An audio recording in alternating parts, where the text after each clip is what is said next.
Welcome back to Darshan English. இப்பொழுது நாம் use to என்ற வார்த்தையை பற்றி படிப்போம். யூஸ் டு இது ஒரு மார்ஜினல் ஆக்சிலரி, சரியா? முக்கியமாக பார்த்துங்க. அதாவது இந்த வார்த்தை எதுக்கு யூஸ் பண்ணப்படுதுன்னா, பொதுவாகவே நான் சின்ன பிள்ளையில் 10 இட்லி சாப்பிடுவேன், நான் அதிகம் பால் குடிப்பேன். இப்போ அப்படி இல்லை. இப்போ 10 இட்லி சாப்பிட 4 இட்லி தான் சாப்பிடுவேன். இப்போ முன்னாடி நிறைய பால் குடிப்பான், இப்போ குடிக்கல. முன்னாடி நீ சைக்கிளில் தான் போவா ஸ்கூலுக்கு, இப்போ அப்படி இல்லை, காரில் போகிறான். அதாவது இதற்கு முன்பு வழக்கமாக வைத்திருந்த ஒரு வழக்கம், அதை சொல்வதற்கு தான் இதை பயன்படுத்துகிறோம், சரியா? இப்போ இதுக்கு எல்லா சப்ஜெக்ட்டுக்கும் யூஸ் டுன்னு தான் வரும். அது நல்லா தெளிவாக தெரியணும். I use to, you use to, he use to, they use to தான். பாருங்க, ஒரு சென்டென்ஸ் பாருங்க. I use to walk a long distance. முன்னாடி எல்லாம் நான் நிறைய நீண்ட தூரம் நடப்பதை வழக்கமாக வைத்திருந்தேன். இதுதான் இதனுடைய தமிழ் அர்த்தம். அதே மாதிரி I use to go by cycle. சைக்கிளில் தான் போகிறத வழக்கமாக வச்சிருந்தேன். I use to drink milk. நான் பால் குடிப்பதை வழக்கமாக வைத்திருந்தேன். அதிகமாக பால் குடிக்கிற ஒரு பிள்ளை. I use to take 10 idlis at a time. அப்பொழுது 10 இட்லி சாப்பிடுவதை வழக்கமாக வைத்திருந்தேன், சரியா? அப்போ சின்ன பிள்ளையிலையோ இல்லையா இதுக்கு முந்தியோ ஒரு வழக்கத்தை வச்சிருந்தா அதுக்கு இதுதான். I use to walk a long distance. இது நிறைய சென்டென்ஸ் இதே மாதிரி கொஞ்சம் எழுதி பார்த்துக்கணுங்க, சரியா? அதே மாதிரி இதுக்கு நெகட்டிவ் சொல்ல போனா, இப்போ இந்த யூஸ் எப்படி பிரியும்? பொதுவாக யூஸ்ங்கிறது டூ ஃபார்ம், யூஸ்ங்கிறது டி ஃபார்ம் இருக்கு. அப்போ இந்த யூஸ்ங்கிறது டிட் ஃபார்ம்ல டிட் பிளஸ் நாட் தான் போட முடியும். அப்போ டிட் நாட் யூஸ். இது எல்லா சப்ஜெக்டுக்கும் டிட் நாட் யூஸ் தான் வரும். அவன் இப்போ நம்ம சொல்றோம் இல்லையா, I use to go by cycle, I use to go by bus, I use to drink மோர். அதே மாதிரி I use to walk a long distance, I use to read more books but not now. அதாவது நான் முன்னாடி செய்தேன் but not now, அதுதான் meaning. அப்போ அதுக்கு நெகட்டிவ்னு வரும்போது டிட் நாட் யூஸ் டு. அப்போ ஐ டிட் நாட், இதுக்கு negative. I did not use to walk a long distance, I did not use to drink more milk, I did not use to read more books, I did not use to go by cycle, I did not use to take more idlis. இந்த மாதிரி இதுக்கு negative, சரியா? இதில் எந்த சப்ஜெக்டும் அதே மாதிரி இப்போ இதை கொஸ்டின் ஆக்கணும்னு வச்சுக்கலாம். இதையே இந்த ஐ யூஸ் டு வாக்குங்கிறத கொஸ்டினா வச்சா டிட் இதை பிரிக்கிறோம் இல்லையா? யூஸ் பிளஸ் சப்ஜெக்ட், இல்லை டூ பிளஸ் சப்ஜெக்ட் பிளஸ் அந்த யூஸ் இதுதான் வரும். அப்போ இங்க என்ன வரும்? did not negative, did any subject, did you the subject வேலை அந்த எந்த சப்ஜெக்டும் அது வரும். did you use to go by cycle, did you use to take more English, did you use to read more books. அந்த மாதிரி இது question. இதெல்லாம் rare usage தான் வரும், இருந்தாலும் தெரிஞ்சுக்கிடுங்க, சரியா? இனி இந்த கொஸ்டினுக்கும் நெகட்டிவ் படிச்சிருக்க முடியாது. didn't she did not used to keep it clean. அதாவது சுத்தமாக வச்சிருக்க பழக்கமே இல்லை அவளுக்கு. அப்போ என்ன வரும்? கொஸ்டின் கேட்கும்போது நெகட்டிவ் கொஸ்டின் வருது. didn't she used to keep it clean, didn't she used to keep it clean. இது அதாவது முன்னாடி ஒரு வழக்கம் இருந்து அதை இப்போ தான் செய்யலை. அதை எல்லா வகையிலையும் கேட்கும்போது இந்த சென்டென்ஸ்லாம் கரெக்டாக பாருங்க. இது ஸ்டேட்மெண்ட், இது நெகட்டிவ், இது கொஸ்டின், இது நெகட்டிவ்லேயே கொஸ்டின். இவ்வளோதான். இது ரொம்ப போட்டு படிக்க வேண்டாம், ஓரளவு தெரிஞ்சுக்கிடுங்க. இனி என்ன ஒரு முக்கியமான விஷயம் என்னன்னா, இது தெரிஞ்சிருக்கோம் ஓரளவு. இப்போ நம்ம புதுசாக ஒரு இடத்துல போய் குடியேறோம். அங்கே நம்ம போன உடனே இப்போ ஃபார் எக்ஸாம்பிள் இப்போ கன்னியா, அதாவது மலைப்பிரதேசங்கள்ல இருந்தால் குளிராக இருக்கும், ட்ரை ஏரியாவுக்கு வந்தால் கொஞ்சம் கஷ்டமாக தான் இருக்கும். அப்போ அந்த கிளைமேட்டுக்கு நம்ம பழக்கப்படுத்தி கொள்ளணும். ஒரு புதுசாக அந்த வீட்டுக்கு வந்து அந்த வீட்டில் பழகிக்கணும். அதை சுற்றி இருக்க ஏரியாவில் நமக்கு பழக்கம் வரணும். அதனால் பழக்கப்படுத்தி கொள்ளுங்கிற மீனிங் தான் இது. இதனுடைய மீனி வழக்கமாக இருந்தது, இதனுடைய மீனி இப்போ பழக்கப்படுத்து. இதில் இந்த யூஸ்டு கூட நம்ம நார்மலாக யூஸ் பண்ணக்கூடிய இந்த ஆக்சிலரி வெர்ப் போடணும். ஐ வந்தா you we they any plural subject வந்தா ஹி சி சிங்குலர் சப்ஜெக்ட் வந்தா இஸ். அப்போ ஐ எம் யூஸ் டு, நல்லா பாருங்க, இது ஒரு சென்டென்ஸ், இது முக்கியமாக வரும். இப்போ ஐ am use to this climate.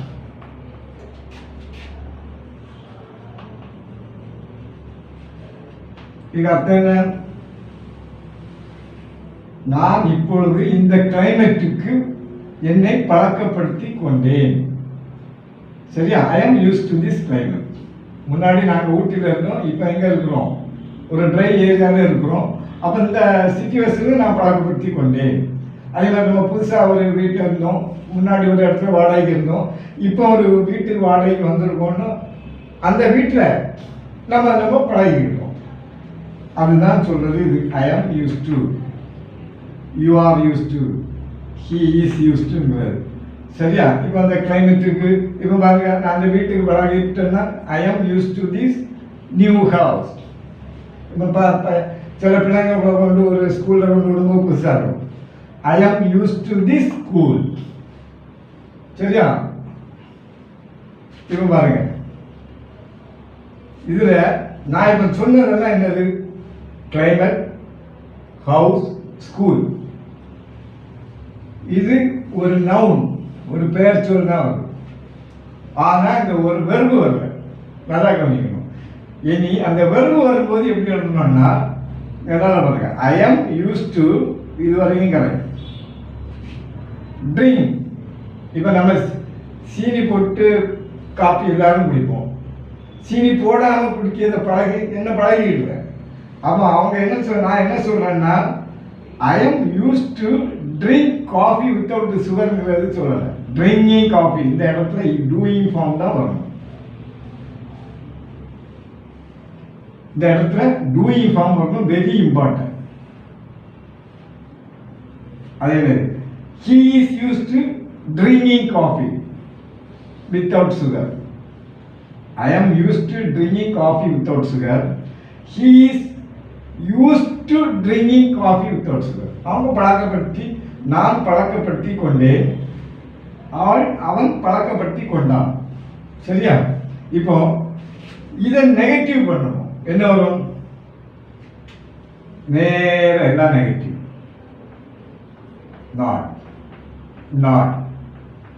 not. I am not used to.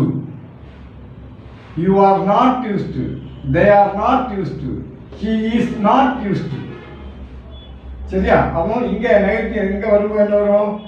I am not used to drinking coffee without sugar. சக்கரை போடாம நான் வந்து காஃபி குடிச்சோ டீ குடிச்சோ எனக்கு பழக்கம் இல்லை. He is not used to drinking coffee without sugar. அதே மாதிரி ஒரு முன்னாடி தான் நான் ரொம்ப தூரம் நடப்பேன். I am not use to walking a long distance. நான் ரொம்ப தூரம் நடந்து எனக்கு பழக்கம் இல்லைன்னா என்ன வரும்? I am not use to walking a long distance. He is not used to drinking coffee without sugar. So இதுதான், இது நார்மலாக ரொம்ப ரேர் யூசேஜ் தான். ரொம்ப படிக்கணும், ஆனால் கொஞ்சம் பழகிக்கிடுங்க, ஆனால் தெரிஞ்சுக்கிடுங்க. You must know this what is used. இப்போ ஏதோ ஒரு முக்கியமான விஷயம் தெரியுமா? நல்லா கேளுங்க. நீங்க படிச்சது 9 ஆக்சிலரி, 4 மார்ஜினல் ஆக்சிலரி, இல்லைன்னா செமி மோடல். 9 மோடல் ஆக்சிலரி நீ படிச்சோம் இல்லையா? இந்த 4 என்னன்னா need, dare, used to, ought to. ஆக்சுவலா நீங்க படிக்கும்போது இந்த ஆட் டு இருக்கு இல்லையா, OUGH, ஆட் டு, வேண்டும்னு. அதில் சப்ஜெக்ட்டுக்கு தகுந்தவாறு அந்த வெர்பு மாறுதா? மாறல. அதனால சில ஆதர்ஸ் எழுதும் போது 9 மோடல் ஆக்சிலரிஸும் 4 மார்ஜினல் ஆக்சிலரிஸும் எழுதுவாங்க. ஆக்சுவலா நீட், இப்ப நீங்க படிக்கிறீங்க 2-3 கிளாஸ்ல படிக்கும்போது தெரியும் உங்களுக்கு. நீட், டேர், யூஸ் டு, இந்த 3 தான் மாறி வரும். அதனால செமி மோடல் ஆர் மார்ஜினல் 3 தான். நீட், டேர், யூஸ் டு, இந்த 3 தான் செமி மாடல். இதை நல்லா ஞாபகம் வச்சுக்கோங்க. இது எக்ஸாமினேஷன்ல கேட்பாங்க. இதுங்க ஏன்னா சில ஆர்டர்ஸ் 9 எழுதுறாங்க, சில ஆர்டர்ஸ் 4, சில ஆர்டர்ஸ் 3 போடுறாங்க. அந்த ஆக்சுவல் ப்ராக்டிஸ்ல பார்க்கும்போது நீங்களே பார்க்கும்போது 3 தான் வரும். சரியா? இனி ஒரு அடுத்தது இதப்பா, இது நமக்கு பொதுவாகவே இது இந்த உட்டுங்கிறத பற்றி ஒரு குழப்பம் இருக்கும் எல்லாருடைய மைண்ட்லையும். உட்டுங்கிற வார்த்தையை பற்றி இது எங்கெங்க வரும், எதுக்கு வரும், எப்படிங்கிறத பற்றி குழப்பம். இப்போ நான் என்ன பொதுவாகவே உட்டு ஒரு சிச்சுவேஷன் சொல்றேன். இப்போ பாருங்க, we will eat, அர்த்தம் என்ன? நாங்க சாப்பிடுவோம், அதான் அதனுடைய அர்த்தம். இப்போ நாங்கெல்லாம் காலேஜ் படிக்கும்போது மரத்தடியில உட்கார்ந்து சாப்பிடுவோம். we will eat, நாங்கள் சாப்பிடுவோம். நாங்கள் மரத்தடியில் இருந்து உட்கார்ந்து சாப்பிடுவோம். கல்லூரியில் படிக்கும்போது அந்த மரத்தடியில் வந்து உட்கார்ந்து சாப்பிடுவதை நம்ம என்ன சொல்லுவோம்? we would, அதனால we would sit together under the tree and eat. எல்லோரும் மரத்தடியில் உட்கார்ந்து சாப்பிடுவோம், சாப்பிட்டோம்னு சொல்லல. சோ இந்த வில்லுங்கிற வார்த்தையினுடைய எதிர்காலம் தான் இது. அதனால இதுக்கு பேர் என்னன்னா, இப்ப சொன்ன இல்லையா, அது ஃபியூச்சர் பாஸ்ட். அதான் ஒட்டுன்னு அர்த்தம் என்ன? Future past. இதனுடைய பேரே ஃபியூச்சர் பாஸ்ட். இனி இந்த உட்டு வரும்போது எங்கெங்கெல்லாம் எப்படி என்ன மீனிங்ல வரணும்னு பார்க்கணும். ஏன்னா நம்ம இத சில இடங்கள்ல படிக்கிறோம், அதுக்கப்புறம் அதை பற்றி சிந்திக்கிறதே இல்லை. அதனால கரெக்டா அதை பற்றி தெரியணும்னா முதல்ல எல்லா சப்ஜெக்டுக்கும் would do சப்ஜெக்ட்ல I would do, you would do, he would do, she would do எல்லாமே சப்ஜெக்ட் படி மாறாது. அது முக்கியமான பாயிண்ட். ஒன்று.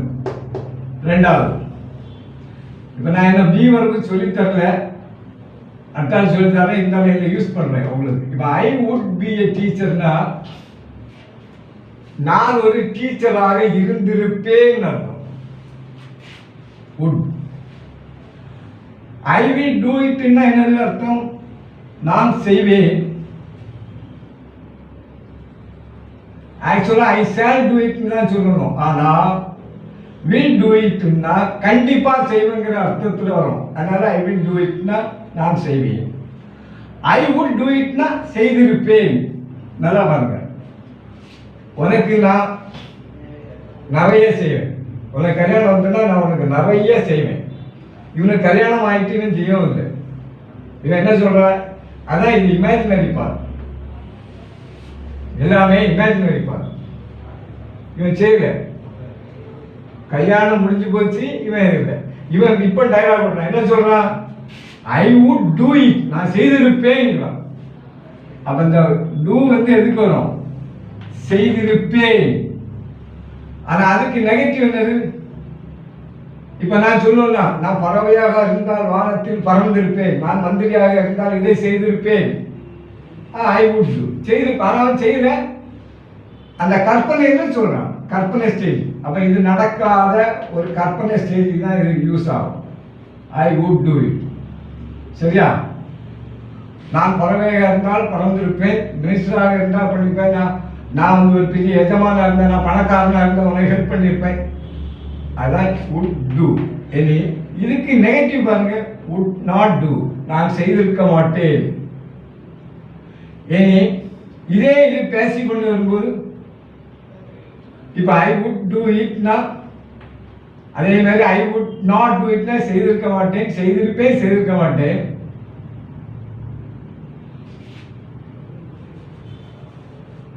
இத பாருங்க, இப்ப இட் வுட் பி டன்னா செய்திருக்கப்படும்.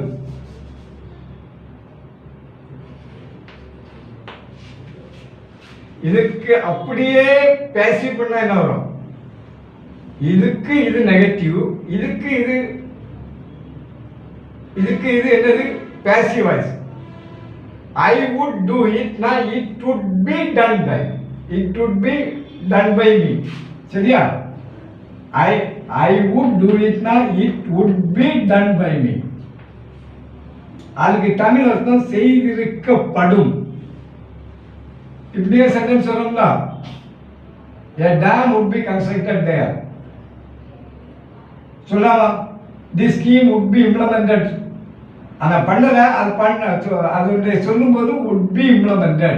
சரி, அப்போ I would do it, I would not do it, it would be done by me. இனி இது இப்போ நம்ம கொஞ்சம் அழுத்தமா சொல்றோம், கோபத்துல சொல்றோம். I would have done it, நான் இதை செய்திருப்பேன்.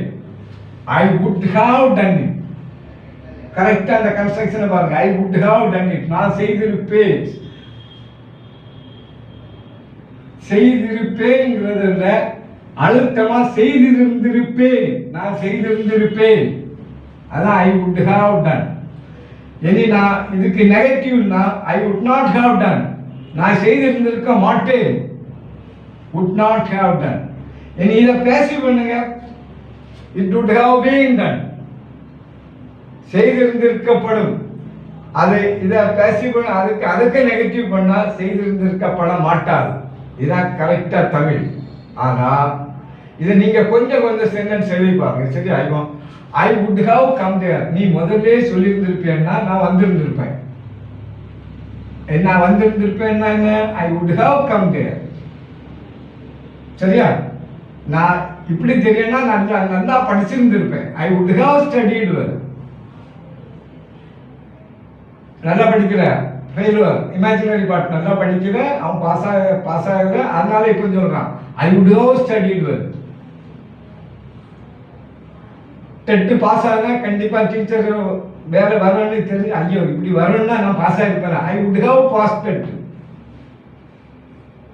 ஐ வுட் ஹாவ் டன் இட். அதாவது ஐ வுட் ஹாவ் டன்னா எந்த ஒரு செயலையும் நீங்க போட்டு பாருங்க, ஒரு வெர்பு போட்டு பாருங்க, எத்தனையோ வெர்பு இருக்கு, நிறைய போட்டு பாருங்க. ஐ வுட் ஹாவ் நல்லா, ஐயோ இப்படி தெரியும்னா நான் இங்கிலீஷை படிச்சிருப்பேன். I would have learnt English, learnt. I would have completed this project, நான் இந்த ப்ராஜெக்டை செய்திருந்திருப்பேன். I would have submitted my records, நான் என்னுடைய ரெக்கார்டை சப்மிட் பண்ணி இருந்திருப்பேன். சரியா? அதுக்கு negative I would not have done it. இப்படி தெரிஞ்சா நாங்க போயிருந்திருக்க மாட்டேன். எப்படி? இப்படி தெரிஞ்சிருந்தால் நான் போயிருந்திருக்க மாட்டேன். அது என்னது? I would not have gone there, I would not have gone there, நான் போயிருந்திருக்க மாட்டேன். சரியா? I would not have done, நான் இதை செய்திருந்திருக்க மாட்டேன். நான் அதே மாதிரி இந்த ஒர்க்கு முடிச்சதுனால பிரச்சனைனா ஐ would not have finish this work, I would not have compelled her, நான் அவளை கட்டாயப்படுத்தி இருந்திருக்க மாட்டேன். இப்படி பிரச்சனை ஆகும்னா, புரியுதா? அதே மாதிரி இது அப்படியே பேசி பண்ணுங்க. It would not have been done. அப்போ I would have submitted my record, the records would have been submitted by me. Record என்னால ஒப்படைக்கப்பட்டிருந்திருக்கப்படும். அதுக்கும் negative. The record should not have been. A dam would have been constructed there. A dam would not have been constructed there. சரியா? இது அவ்வளவு இது ஏன் சொல்றேன், இனி இதனுடைய யூஸ் நிறைய வரும்.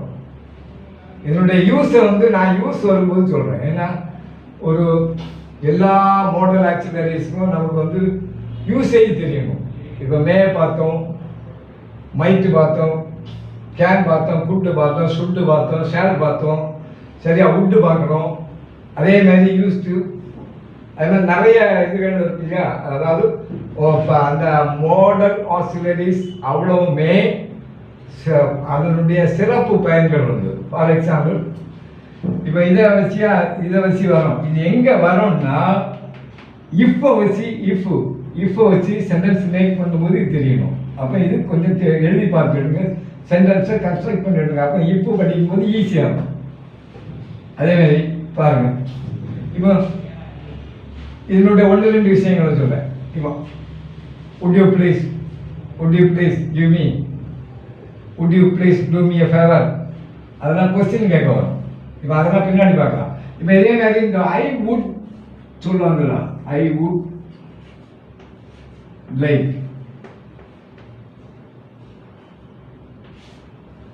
ஐ வுட் லைக்னாலே நம்ம இதை பார்த்தோன்னே ஏதோ ஒன்று நினைக்கக்கூடாது. விஷன்னு அர்த்தம். விஷ் அதாவது ஆசைப்படு. இல்லைன்னா விரும்புன்னா அந்த மாதிரி நினைச்சிடக்கூடாது. I would like to become an ஆஃபீஸர்னா நான் ஒரு ஆஃபீஸராக விருப்பப்படுகிறேன். நான் ஒரு ஆஃபீஸர். அதே மாதிரி I would like to go தேர்னா நான் அங்கே போகிறதுக்கு ஆசைப்படுகிறேன். I would like to visit my பேரண்ட்ஸ்னா நான் எங்கள் அப்பா அம்மா பார்க்க ஆசைப்படுகிறேன். இந்த வுட் லைக்னா இதில் வரும். இது நான் பின்னாடி அதனுடைய ஸ்பெஷல் யூசேஜில் வரும்போது பார்ப்போம்.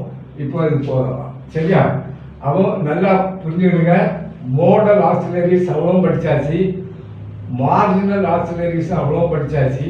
நீங்கள் தயவு செய்து கொஞ்சம் எழுதி பாருங்க. இனி எல்லா ஆசிரியர்களும் எழுதாத சில விஷயங்கள், இந்த கிராமர் புக்குமே இல்லாத சில விஷயங்கள், ஒரு 2-3 அதாவது இந்த கிராமர் படிக்கிறவங்க சில பேர் இன்ட்ரெஸ்டடாக ஸ்போக்கன் இங்கிலீஷ் ட்ரை பண்ணுவாங்க. அப்படி நான் என்ன கொடுக்குறேன்னா தமிழ்லையும் கொடுக்குறேன், கிளஸ்டர் மெத்தட்லையும் கொடுக்குறேன். அதாவது ஒரு லாங்குவேஜை படிக்கிறதுக்கு 2 மெத்தட் தான். ஒன்று நம்மளுடைய தாய்மொழியில் படிக்கணும், அப்போ தான் அது மைண்ட் ஏறும். 2வது ஒரு ஃபார்ம் சென்டென்ஸ் இருந்துன்னா அதை அப்படியே திருப்பி பார்க்கணும். திருப்பி அதில் ஒரு சென்டென்ஸ் நான் சொன்னால் 10 சென்டென்ஸ் எழுதுறோம் இல்லையா, அந்த பழக்கம் இருந்தால் அப்படியே ஆடித்தரமாக பசுமர தாண்டி போல் பதியும். அப்போ தான் எழுதுறதுக்கும் உங்களை அறியாமல் பேசுறதுக்கும் வரும். இப்போ அடுத்தால நம்ம ஹேவ் டு, கோயிங் டுங்கிற 2 சாப்டரையும் பார்ப்போம். சரியா?